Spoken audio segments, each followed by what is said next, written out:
वालेकुम and hi everyone. Last lecture में हमने एक कंपाउंड फिनिश कर लिया था नाइट्रोजन का, दैट इज़ अमोनिया।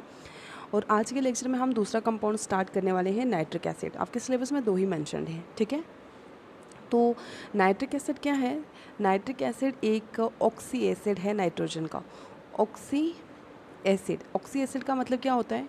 होता ये एसिड है लेकिन इसमें ऑक्सीजन भी होता है, ठीक है। तो ऑक्सी एसिड हो गया। अब ये मतलब बहुत सारे मेथड्स हैं, लेकिन उनमें से सबसे अच्छा मेथड जो है वो है ऑस्टवाल्ड प्रोसेस। और ऑस्टवाल्ड प्रोसेस से हम क्या करते हैं, इस नाइट्रिक एसिड की को प्रोड्यूस करते हैं, ठीक है, ऑस्टवाल्ड प्रोसेस से। तो कुछ स्टेप्स हैं यहाँ पर ऑस्टवाल्ड प्रोसेस के। तो सबसे पहला जो स्टेप है वो क्या है? फॉर्मेशन ऑफ नाइट्रिक ऑक्साइड, ठीक है। देखो, इसके पहले हम समझ लेते हैं डायग्रामेटिकली कि होता कैसे है। यहाँ पे देखिए आप, अमोनिया गैस और ऑक्सीजन, ये 2 चीज़ें ली जाती हैं, ठीक है, 1:10 की रेशो में। मतलब ऑक्सीजन जो है वो इसका 10 वॉल्यूम होगा और इसका 1 वॉल्यूम होगा, ठीक है। ऑक्सीजन बहुत जगह यूज़ हो रही है, जैसे ऑक्सीडेशन चैम्बर में, उसके बाद यहाँ पर एब्जॉर्प्शन टावर में, तो इसीलिए इसको ज़्यादा लेते हैं, ठीक है। सबसे पहला जो क्या होता है कि ऑक्सीजन और अमोनिया गैस को यहाँ से पास करवाते हैं कैटलिस्ट टावर में। और कैटलिस्ट टावर के अंदर ये आपको गॉज जाली टाइप की लगी हुई दिख रही है, ये प्लेटिनियम कैटलिस्ट है। ये प्लेटिनियम कैटलिस्ट का काम करती है, ठीक है। तो जैसे ही आपने यहाँ से अमोनिया गैस और ऑक्सीजन को पास करवाया, तो क्या बन जाता है इस कैटलिस्ट टावर के अंदर? नाइट्रिक ऑक्साइड, NO बन जाता है, ठीक है। इसको बोलते हैं नाइट्रिक ऑक्साइड। अब नाइट्रिक ऑक्साइड को फिर से क्या कर दिया, यहाँ से पास किया। ये कंडेंसर है, कूलिंग पाइप है, तो कूलिंग पाइप से पास करके यहाँ पे पहुँचा ऑक्सीडेशन चैम्बर में, ठीक है। ऑक्सीडेशन चैम्बर में जब पहुँचा तो मतलब नाइट्रिक ऑक्साइड क्या करेगा? ऑक्सीजन को लेगा, इसी को तो ऑक्सीडेशन बोलते हैं। तो ये बन जाएगा नाइट्रोजन डाइऑक्साइड, ठीक है। अब ये जो रिएक्शन है नाइट्रिक ऑक्साइड और ऑक्सीजन की, ये नॉर्मल टेम्परेचर पे हो जाती है, ठीक है जी। लेकिन अगर यहाँ पे भी तो बन सकता था ना जब अमोनिया और ऑक्सीजन लिया, तो आप ये भी पूछ सकते हैं कि यहाँ पर नाइट्रिक ऑक्साइड बना, तो इसी कैटलिस्ट टावर में नाइट्रिक ऑक्साइड के साथ साथ नाइट्रोजन डाइऑक्साइड भी तो बन सकता था फिर, अगर उसका ऑक्सीडेशन हो जाता। तो ऐसा क्यों नहीं यहाँ हुआ? क्यों? क्योंकि देखो, यहाँ पर जो टेम्परेचर यूज़ होता है ना, वो इस ऑक्सीजन मतलब नाइट्रिक ऑक्साइड जब बनता है तो ये 800 से 1000 या फिर 1100 केल्विन तक टेम्परेचर होता है। तो जिसकी वजह से क्या होगा, अगर यहाँ पर नाइट्रोजन डाइऑक्साइड बनेगा तो वो दोबारा से टूट के ये अमोनिया और ऑक्सीजन बना देगा, ठीक है। इसलिए यहाँ पर नहीं बनता। फिर हम कूलिंग करते हैं और कूलिंग के बाद नॉर्मल टेम्परेचर पे जाके ये नाइट्रोजन डाइऑक्साइड बन जाता है, ठीक है। तो ऑक्सीडेशन हो गया ऑक्सीडेशन चैम्बर में, और उसके बाद हम इसको पास ऑन करते हैं कहाँ पर? एब्जॉर्प्शन टावर में, जहाँ पर क्या करते हैं, ये ऊपर से देखो हम वाटर को स्प्रे करते हैं, ठीक है। वाटर को स्प्रे करते हैं तो यहाँ पर क्या होता है कि जो वाटर होता है और ये जो नाइट्रोजन डाइऑक्साइड यहाँ पर पास होता है, उसके बाद ऑक्सीजन भी, ठीक है। तो नाइट्रिक ऑक्साइड ऑक्सीजन भी पास होती है, तो जिससे क्या होता है कि यहाँ पर जो है वो बन जाता है ये नाइट्रिक एसिड, ठीक है। तो नाइट्रिक एसिड को हम निकाल लेते हैं यहाँ से, और बाकी जो अनवांटेड गैसेस होती हैं वो यहाँ से पास आउट हो जाती है, ठीक है। फर्स्ट स्टेप है हमारे पास, वो क्या है? स्टेप 1 है formation of nitric oxide, formation of nitric oxide NO, ठीक है। तो क्या करेंगे, सबसे पहले हम लेंगे अमोनिया गैस को और साथ में लेंगे ऑक्सीजन, दोनों मिलके बनाएंगे नाइट्रिक ऑक्साइड। हाइड्रोजन ऑक्सीजन बचा हुआ है तो पानी भी बन जाएगा, ठीक है। अब रिएक्शन को करेंगे बैलेंस। अगर हम यहाँ पर लगाते हैं 5 और ये हो गया ऑक्सीजन 10, तो यहाँ पर लगा दें हम 6, तो यहाँ पर 6 ऑक्सीजन, और यहाँ पर कितने बच के? 6 और 4 10, तो यहाँ 10 हो गए, यहाँ पर 6 हो गए, और यहाँ पे भी 6 और 4 10 हो गए, ठीक है। अब यहाँ पर देखें नाइट्रोजन यहाँ 4 हैं तो यहाँ भी हम 4 लगाएंगे, 12 हो गए और 12 हो गए, रिएक्शन बैलेंस हो गई, ठीक है। दूसरा स्टेप क्या है, अब यहाँ पर जो कैटलिस्ट था वो प्लेटिनियम था और टेम्परेचर कुछ 800 टू 1000 केल्विन, ठीक है। सेकेंड स्टेप क्या है, आपको अभी मैंने डायग्रामेटिकली बताया था, कन्वर्शन ऑफ NO2 टू किस में होगा, नाइट्रिक ऑक्साइड किस में होगा, नाइट्रोजन डाइऑक्साइड में, यही बताया था। तो अब देखो हमने नाइट्रिक ऑक्साइड लिया, नाइट्रिक ऑक्साइड क्या करेगा, ऑक्सीडेशन करेगा, ऑक्सीजन लेगा और लेने के बाद क्या बन जाएगा, नाइट्रोजन डाइऑक्साइड। अब इस रिएक्शन को बैलेंस करना पड़ेगा, यहाँ पर 2 ऑक्सीजन है और यहाँ पर कितने हैं, 3 हैं। तो अगर हम यहाँ पर 2 लगा दें, 2 और 2 4 हो गए और यहाँ पर 2 लगा दें तो ये 4 हो गए, ठीक है। 2 नाइट्रोजन पूरी हो गई बैलेंस रिएक्शन, ठीक है। तो अब तीसरा हमने क्या किया था, वाटर ऐड किया था ना, है ना, ये जो लास्ट में कौन सा एब्जॉर्प्शन टावर था वहाँ पर। तो थर्ड स्टेप क्या है हमारे पास, थर्ड स्टेप है hydration of NO2 to HNO3, यही होगा ना नाइट्रिक एसिड का। तो चलें, NO2 प्लस वाटर, ठीक है, लिक्विड है और NO2 नाइट्रोजन डाइऑक्साइड गैस है, क्या बना देगा, HNO3 नाइट्रिक एसिड और क्या बचा हुआ है, और फिर से दोबारा से ये नाइट्रिक एसिड और नाइट्रिक ऑक्साइड भी बनेगा, ठीक है, नाइट्रिक ऑक्साइड बनेगा और दोबारा से फिर ऑक्सीजन लेगा और फिर से ऑक्सीजन लेने के बाद क्या बना जाएगा, नाइट्रोजन डाइऑक्साइड, नाइट्रोजन डाइऑक्साइड फिर से वाटर के साथ करेगा और नाइट्रिक एसिड प्रोड्यूस करेगा। तो ऐसे ये प्रोसेस बार बार रिपीट होता रहता है। तो अब रिएक्शन को आप बैलेंस कर लें, यहाँ पर 3 ऑक्सीजन है तो यहाँ पर अगर मैंने 3 लगा दिया, 1 सेकेंड, अब 3 नाइट्रोजन यहाँ हो गए और 2 अगर मैं यहाँ लगाऊंगी और 1 ये हो गया 3, ठीक है। उसके बाद 6 और 1 7, तो 6 और 1 7, ठीक है, सही है बाकी, ठीक है। तो ये जो नाइट्रिक ऑक्साइड है ये एक्वेस है, ठीक है, और ये नाइट्रिक एसिड और नाइट्रिक एक्वेस है और नाइट्रिक ऑक्साइड जो है ये गैस है, ठीक है। चलिए अब चलते हैं प्रॉपर्टीज़ पे। तो चलिए प्रॉपर्टीज़ देखते हैं। सबसे पहले तो आपको पता है जब भी हम प्रॉपर्टीज़ लेते हैं हम 2 तरह की प्रॉपर्टीज़ पढ़ते हैं। नंबर 1 लेते हैं हम फिज़िकल प्रॉपर्टीज़, ठीक है, और नंबर 2 लेते हैं हम केमिकल प्रॉपर्टीज़। तो फिज़िकल प्रॉपर्टीज़ में देखो, जो प्योर नाइट्रिक एसिड होता है ना, ये कलरलेस फ्यूमिंग लिक्विड होता है, ठीक है। जब भी आप इसको पोर करते हो कहीं किसी वेसल वगैरह में, अगर वहाँ पर थोड़ा भी वाटर लगा होगा तो ये फ्यूम्स निकलते हैं इसके, धुआं टाइप का, ठीक है। और इसका एक पंजेंट ऑर्डर होता है। अब जो प्योर नाइट्रिक ऑक्साइड होता है ये बॉईल करता है 355.6 केल्विन पे और फ्रीज़ हो जाता है जब, तो एक वाइट सॉलिड बना देता है वो, तब टेम्परेचर कितना होता है, फ्रीज़ किस टेम्परेचर पे करेगा, 231.4 केल्विन पे। अब ये जो एसिड है इसका स्ट्रॉन्ग कोरिजिव एक्शन है और ये क्या करता है कि अगर ये स्किन पे पड़ जाता है तो ये स्किन पे एक पेनफुल ब्लिस्टर्स बना देता है, ठीक है। केमिकल प्रॉपर्टीज़ में चलते हैं तो नंबर 1 देखते हैं डिकम्पोजिशन, ठीक है।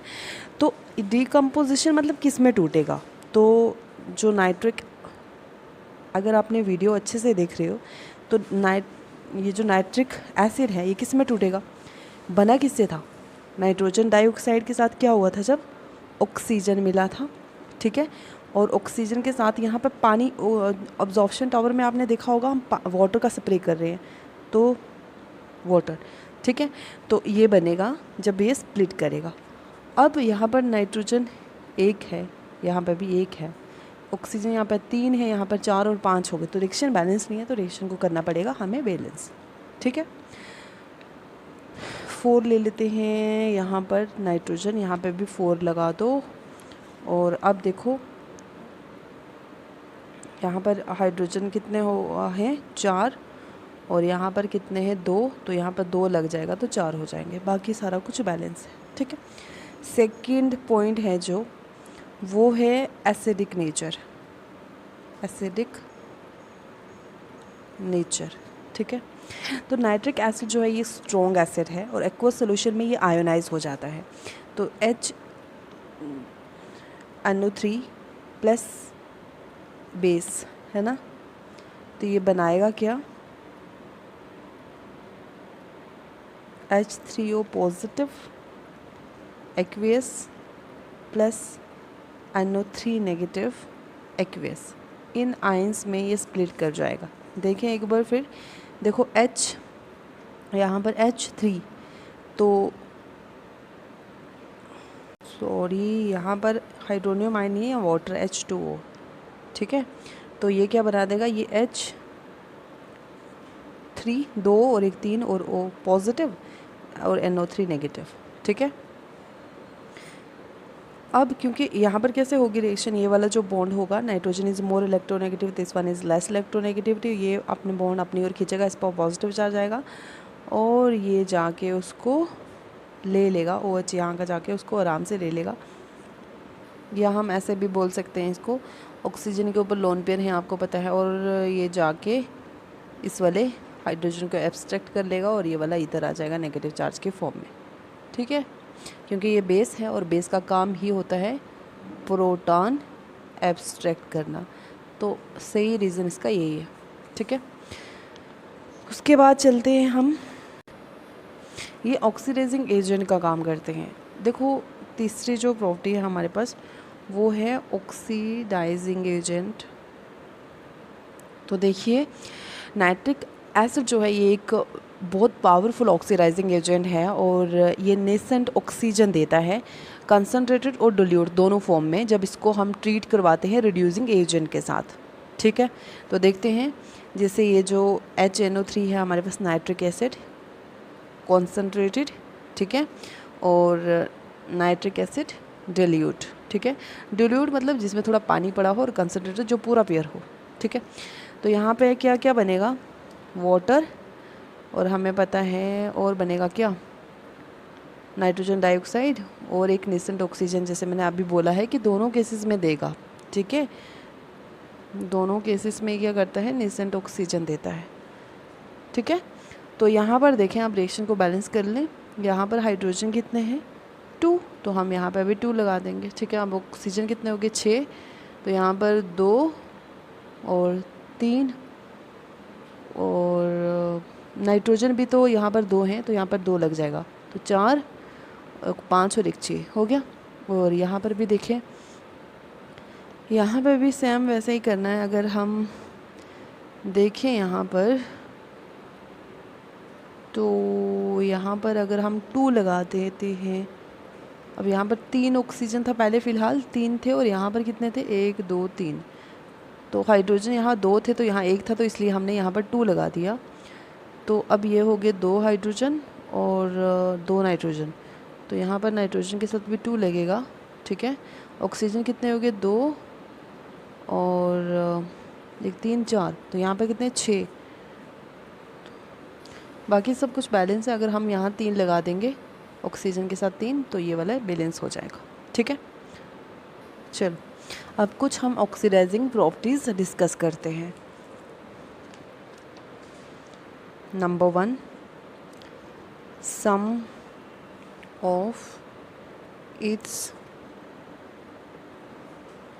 Oxidising properties. ठीक है, नंबर 1 में है हमारे पास, ये ऑक्सीडाइज करता है मेटल सल्फ़र को। ठीक है, मेटल सल्फेट में। ठीक है, मेटल सल्फ़र को मेटल सल्फेट में करता है।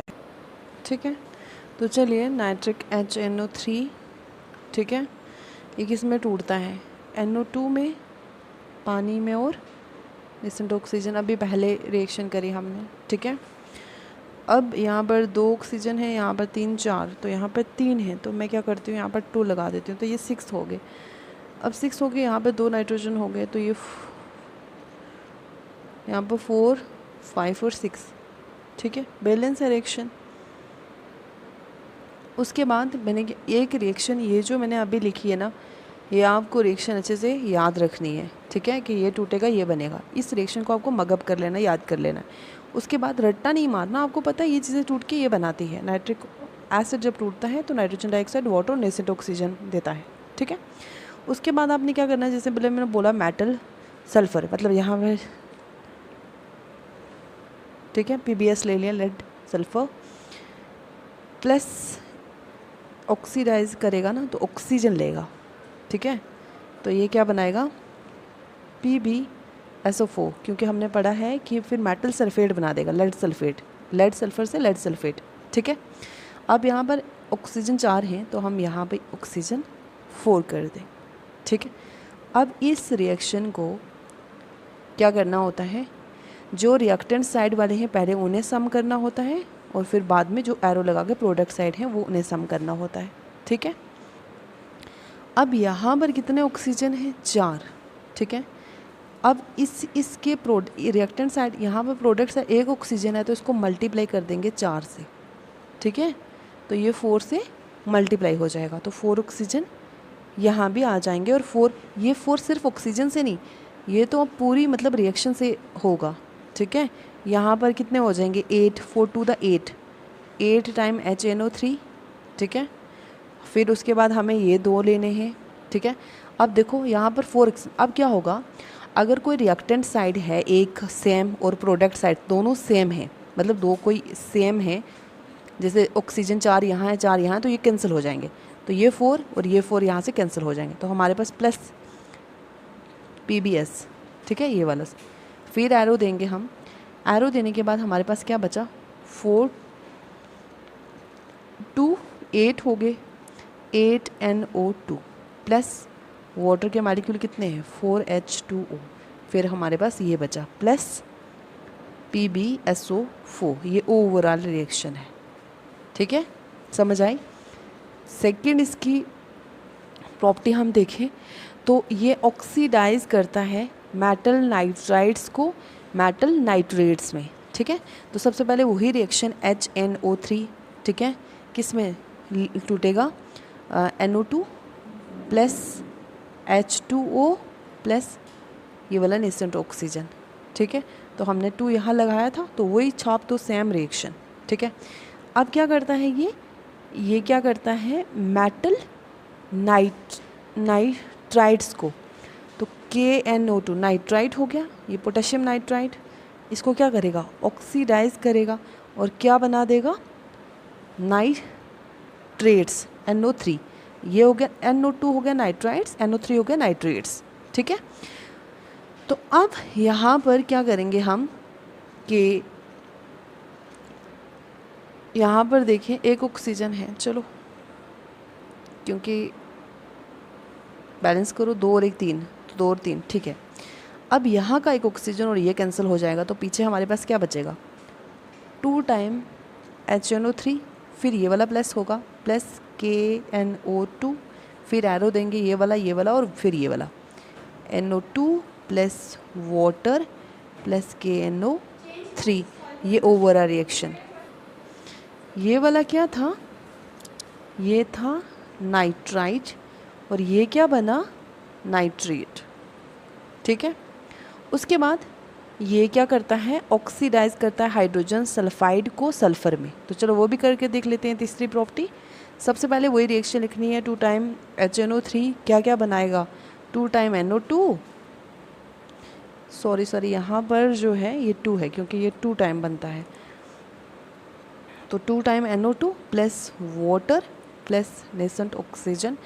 अब किसको ऑक्सीडाइज करेगा, ये ऑक्सीडाइज करेगा हाइड्रोजन सल्फाइड को, तो H2S जो है ये हाइड्रोजन सल्फाइड है, इसको ऑक्सीडाइज करेगा तो मतलब ऑक्सीजन, तो किस में ऑक्सीडाइज करेगा सल्फर में, तो सिर्फ सल्फर आएगा, तो एक तो पानी बच गया H2 और एक ये O प्लस सल्फर रह गया।